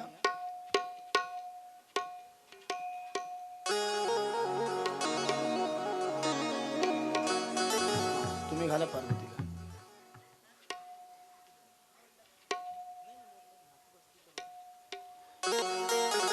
लग्न संपन्न झालंय। लग्न म्हटल्यावर जेवणाशिवाय लग्न शोभत नाही। उद्या जेवायचा प्रसाद आहे। उद्या सकाळी 9 ते 11 कथा आहे, लक्षात ठेवा। रात्री 6 ते 9 नाही, 9 ते 11 उद्या कथाची समाप्ती आहे।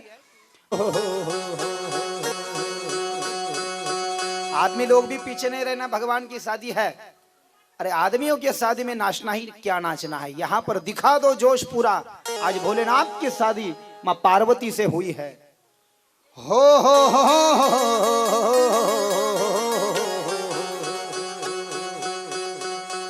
या पंढरपुरात हो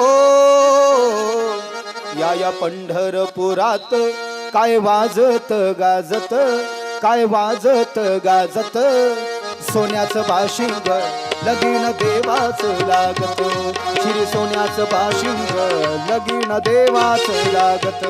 या पंढरपुरात काय वाजत गाजत, आवाज द्या काय केला पंढरपुरात काय वाजत गाजत, काय वाजत दोघांनाही कोणी मला आणि तर नाही. सोन्याचं बाशिंग देवाचं लागत, सोन्याचं बाशिंग देवाचं लागत. म्हणताना दोघांनाही कोणी मला पण नाही त्यांना. हरी बोल.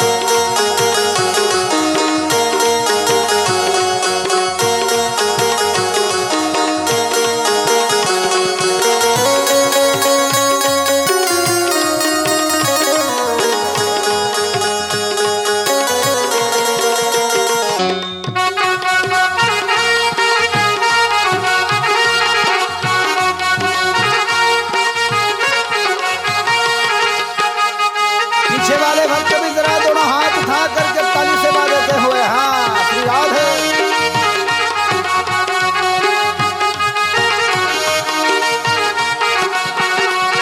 राजा भीमकाची होती रुक्मिणी उपवर, राजा भीमकाची होती रुक्मिणी उपवर, लिहून पत्रिका दिल्या देशोदेशावर, लिहून पत्रिका दिल्या देशोदेशावर, ताळ मृदुंगही हो, ताळ मृदुंगही किती हर्षाने वाजती, किती हर्षाने वाजती, सोन्याचं बाशिंग लगीन देवाचं लागत, श्री सोन्याचं बाशिंग लगीन देवाचं लागत. पंढरपुरात काय वाजत गाजत, पंढरपुरात काय वाजत गाजत, काय वाजत गाजत. सोन्याचं सोन्याचं सोन्याचं सोन्याचं सोन्याचं बाशिंग लगीन देवाचं लागत, सोन्याचं बाशिंग लगीन देवाचं लागत.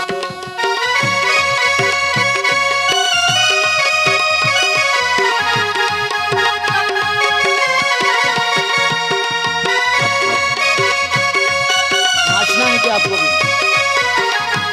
भगवान को भेजे क्या नीचे?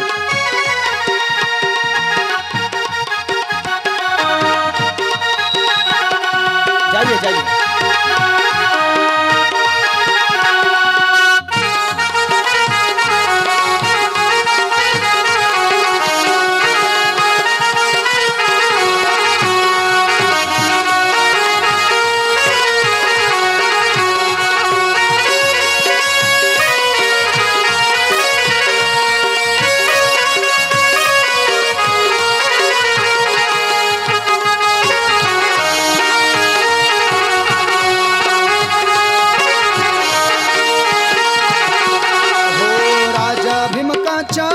होत्या 9 जणी कन्या, राजा भीमकाच्या होत्या 9 जणी कन्या, धाकली रुक्मिणी दिली पंढरीच्या वाण्या, धाकली रुक्मिणी दिली पंढरीच्या वाण्या, पायी जोडविला हो,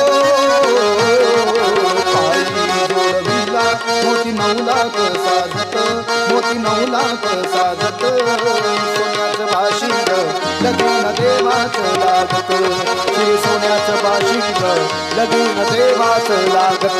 या पंढरपुरात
विठुरायाच्या कळसाला 9 लाख मोती विठुरायाच्या कळसाला चढता उतरता गौंडी दादा हरपला चढता उतरता गौंडी दादा हरपला सांगतो भीम का हो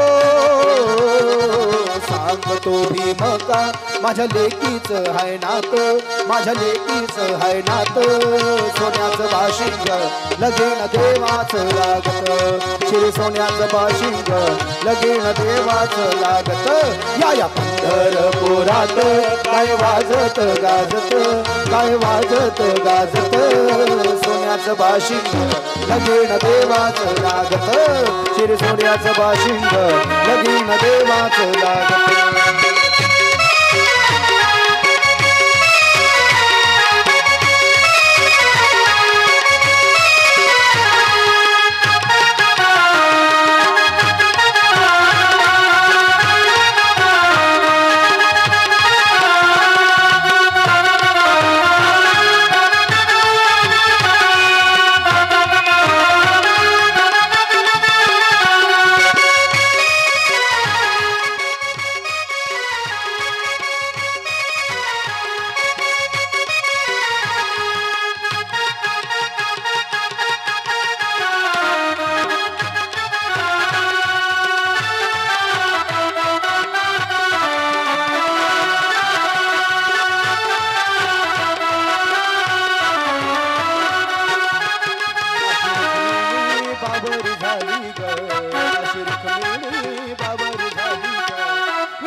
विठुरायाची नवरी झाली ग विठुरायाची नवरी झाली ग नवरी झाली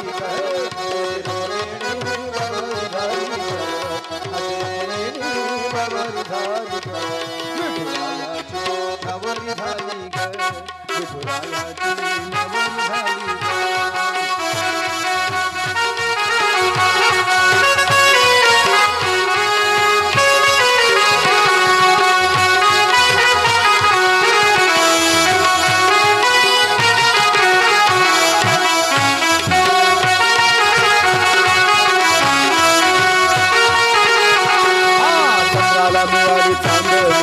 विठुला मिळाली रुक्मिणी चंद्राला मिळाली चांदणी विठुला मिळाली धरणी माता ही प्रकट झाली ग धरणी माता ही प्रकट झाली ग विठुरायाची नवरी झाली ग विठुरायाची नवरी झाली ग अशी रुक्मिणी बावरी झाली ग अशी रुक्मिणी बावरी झाली ग विठुरायाची नवरी झाली ग विठुरायाची नवरी झाली ग विठुरायाची नवरी झाली ग विठुरायाची नवरी झाली ग विठुरायाची नवरी झाली ग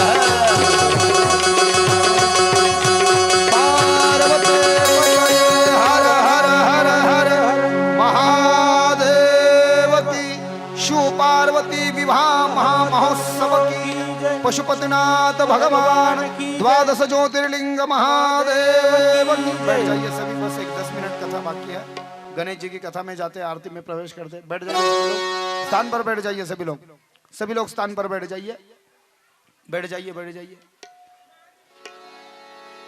हाँ कथा के बीच में नहीं ना समय का अभाव है थोड़ा बाद में गाइए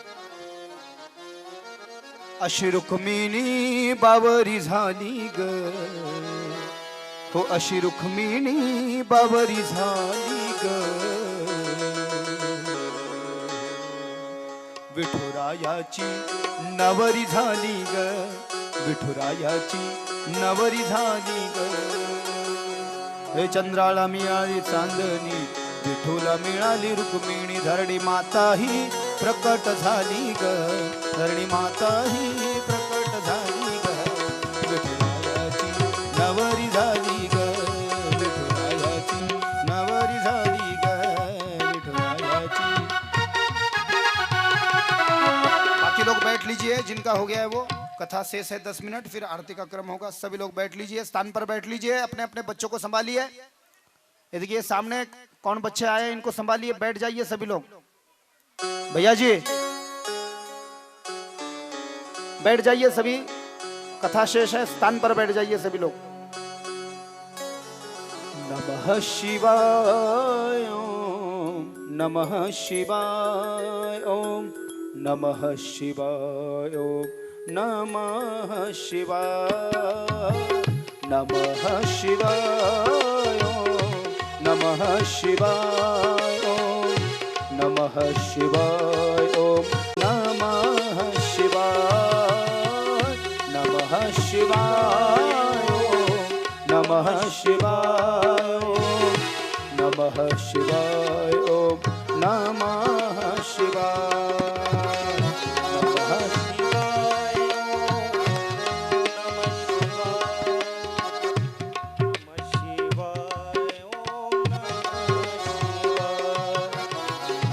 नमः शिवाय ओम, नमः शिवाय ओम, नमः शिवाय ओम, नमः शिवाय, नमः शिवाय ओम, नमः शिवाय ओम, नमः शिवाय ओम, नमः शिवाय, नमः शिवाय ओम, नमः शिवाय ओम, नमः शिवाय ओम, नमः शिवाय, नमः शिवाय, नमः शिवाय,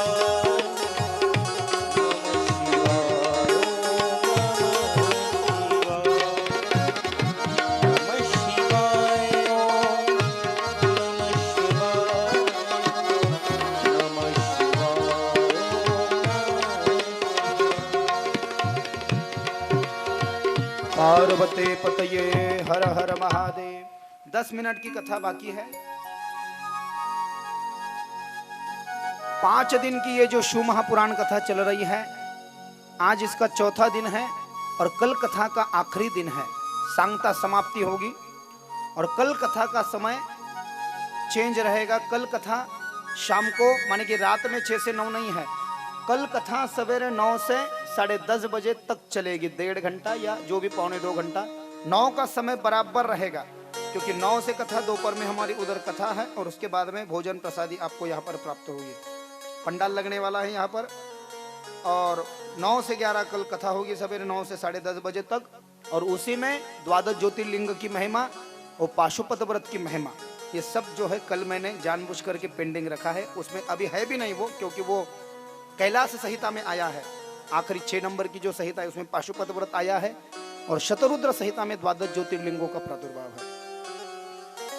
भगवान शंकर मां पार्वती का विवाह हुआ, कैलाश पर्वत पर आए। कई दिन बीते लेकिन तारकासुर को मारने के लिए कोई पुत्र नहीं हुआ। सभी देवता प्रार्थना करने के लिए आए कि भगवान शंकर आपके पुत्र के हाथ से तारकासुर मरने वाला है। वंदे वंदन तुष्टमानसमत्ति प्रेम प्रियम प्रेमदम पूर्णम पूर्णकरम प्रपूर्णम निखिलेश्वर्ये कवासम शिवम।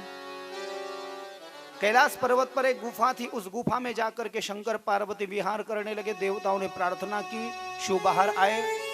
शिव का शरीर तपा हुआ था, शिव के शरीर से एक तेज निकला, माने कि वीर्य निकला, और शिव के शरीर से निकला हुआ वह तेज वीर्य अग्नि ने निगल लिया, माने कि अग्नि ने चुरा करके निगल लिया। माँ पार्वती को गुस्सा आया कि शिव का अमोघ वीर्य तूने चुरा करके निगल लिया, तू सर्वभक्षी हो जाएगा, साप दे दिया। अग्नि देवताओं का मुख था, इसलिए देवता भी तड़पने लगे। नारद ने कहा, हिमालय की चोटी में जा, लोहे को लोहा काटता है, तूने शिव का अमोघ वीर्य चुरा करके पिया है, तुझे ठंडक मिलेगी हिमालय की चोटी में जाकर के। तो अग्नि हिमालय की चोटी में जा पहुंचा, लेकिन वो तेज इतना उष्ण था और इतना गर्म था कि हिमालय का बर्फ भी पिघलने लग गया। और शिव जी के ससुर ने कहा, अरे भैया तू मुझे गर्म कर देगा, तू यहाँ से निकल जा, यहाँ पे मत रुक। फिर नारद के पास में अग्निदेव गए, मैं क्या करूं? कहा, माघ महीने में त्रिवेणी संगम जाओ और त्रिवेणी संगम में गंगा यमुना सरस्वती में डुबकी लगाओ, और जो बहन जो माता पहले स्नान को आएगी ना, तुमने शिव का चुराया हुआ वीर्य उसके शरीर में अंतर्भूत कर दो। माघ महीना में अग्निदेव त्रिवेणी संगम जा पहुंचे।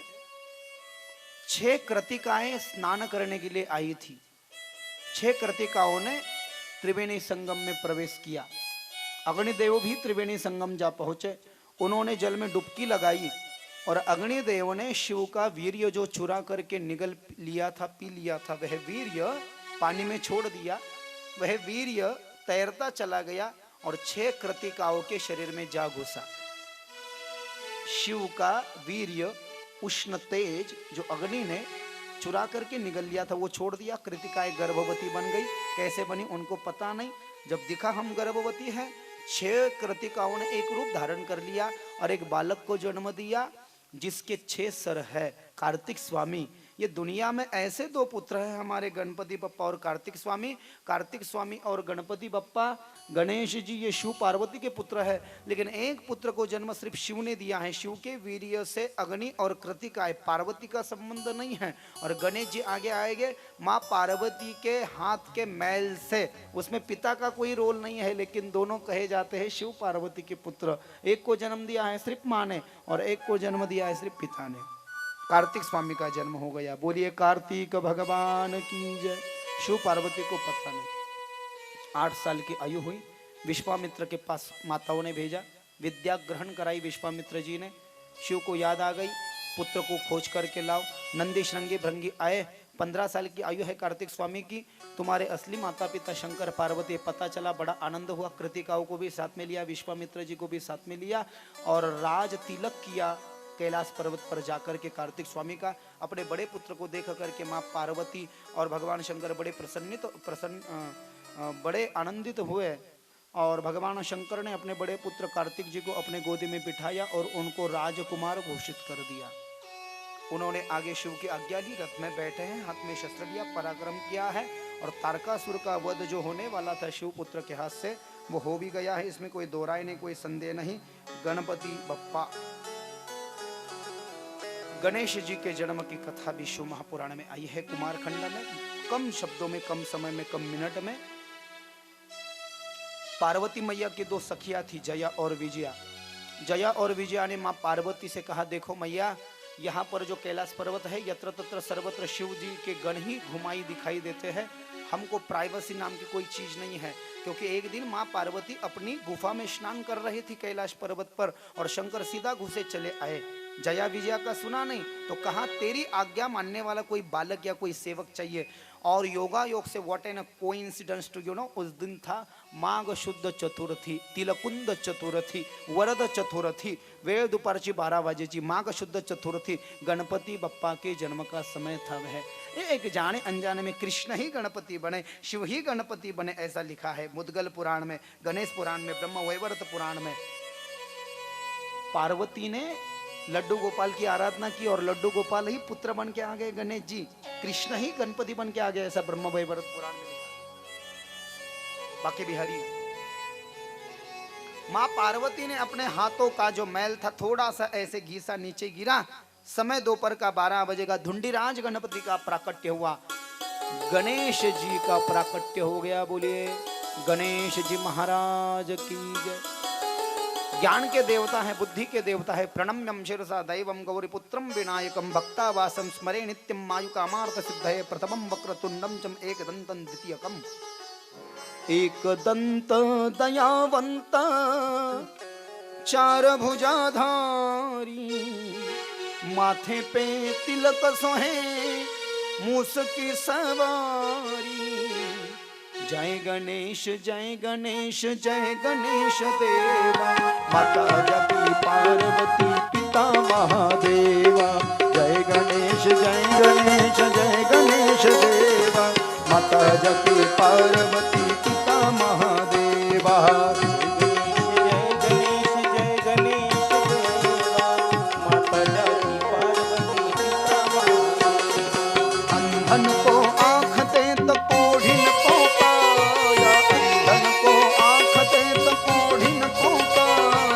बांझन को पुत्र देत निर्धन को माया, बांझन को पुत्र देत निर्धन को माया। जय गणेश जय गणेश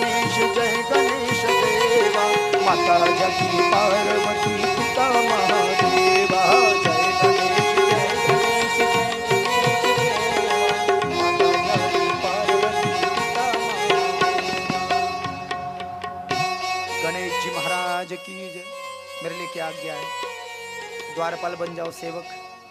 मेरे पिताजी कैसे दिखते हैं? आएंगे मुंडों की माला सा सर, उनको अंदर नहीं आने देना, उनका मजाक करना। माँ पार्वती ने कहा, माँ मुझे भूख लगी है, लड्डू और तिल का लड्डू और मोदक दिया था सबसे पहले, इसलिए तिल का लड्डू और मोदक खाते हैं गणेश जी। एक रदना गजवदना लंबोदर सगुणा ओ देवा, लंबोदर सगुणा ओ देवा, लंबोदर सगुणा। भगवान गणेश वहां पर रुके, शिव जी आए, अंदर नहीं जाने दे रहे थे। कौन है भैया तू? मैं मां पार्वती का पुत्र हूं। क्या? शंकर जी तो चौक उठे, तू पार्वती का पुत्र है? अरे भैया मैं उसका पति हूं, और मुझे पता नहीं, वो मुझे नहीं पता, वो माता जी से जाकर के पूछना। कब आगमन हुआ आपका? अभी थोड़ी देर पहले। आपको अंदर नहीं जाने देना है। जाने दे, जाने दे, तू पार्वती का पुत्र है तो मैं पति हूं, मैं तेरा पिता हूं रे, मुझे जाने दे। मैं नहीं जाने दूंगा। देख मैं करुणा कर हूं, तीसरी आंख कभी खोलता नहीं, लेकिन खोल दी तो फिर किसी की खैर नहीं। जो करना है सो कर लो, जा। शिव जी ने सभी गणों को बुलाया। गणेश जी के पास में एक शस्त्र है, उसका नाम लिखा है सोटा, गणेश पुराण में। लकड़ी थी इसी, एक लकड़ी में एक एक को सुलाते थे। एक मारी को एक सो गया, एक मारी की एक सो गया। जितने भी शिवगण आए ना, emotionally touchy moment to every शिवगना, एक एक फटके में एक एक को सुलाया। विष्णु जी के सेवक आए, वो भी सबको जब मूर्छित कर दिया गणेश जी ने, कोई मर गए। शिव को बड़ा गुस्सा आया, त्रिशूल उठाया और गणेश जी को दे करके फेंक करके मारा। गणेश जी का जो सर था वो धड़ से अलग हो गया। मां पार्वती क्रोधायमान हो गई, मेरे पुत्र को जीवित करो, संसार को तहस नहस कर दूंगी। शिव ने ब्रह्मा को कहा, ब्रह्मा जी ने चक्र छोड़ा, चक्र जंगल गया, एक हाथी आ रहा था, मदोन्मत्त हाथी की गर्दन काटी और गणेश जी के धड़ पर बिठाई और गणेश जी एक दंत हो गए। अगर पूजा का मान दे दिया। गणेश जी ने कई राक्षसों के वध किए। आगे युद्ध खंड का वर्णन है। उस युद्ध खंड में त्रिपुरासुर, जिस तारकासुर को मारा था भगवान शंकर के पुत्र कार्तिक स्वामी ने, उसके 3 पुत्र हुए, विद्युन्माली, तारकाक्ष, कमलाक्ष। इनको त्रिपुरासुर कहा गया। शिव से इन्हें वरदान प्राप्त था, ब्रह्मा से, तुम्हारे नगर जब एक लाइन में आ जाएंगे, शिव एक से एक ही बाण से तुमको मारेंगे। शिव ने इनका उद्धार किया, जलंधर राक्षस का उद्धार किया, शंखचूड़ का उद्धार किया, कई राक्षसों का उद्धार किया। और युद्ध खंड को भी यहाँ पर पूर्ण विराम है। कल शत्ररुद्र संहिता और कोटि रुद्र संहिता में 12 ज्योतिर्लिंगों की कथा, और उसके बाद में भस्म की महिमा, माने कि पाशुपत व्रत 3 साल का होता है। जो पाशुपत व्रत हम करते हैं, शिव महापुराण में लिखा, वो तो 3 साल करना चाहिए, 2.5 साल, 2 साल। आखिरी प्रमाण है उसका 6 महीना, और नहीं जम रहा है तो 6 सोमवार, 6ठे सोमवार को उसकी समाप्ति रहेगी। नारियल लेना है, उसको कलावा बांधना है, 6 दीपक लेकर के जाना है। कल हम सब चर्चा करेंगे। आज की कथा यहाँ पर विश्राम ले रही है।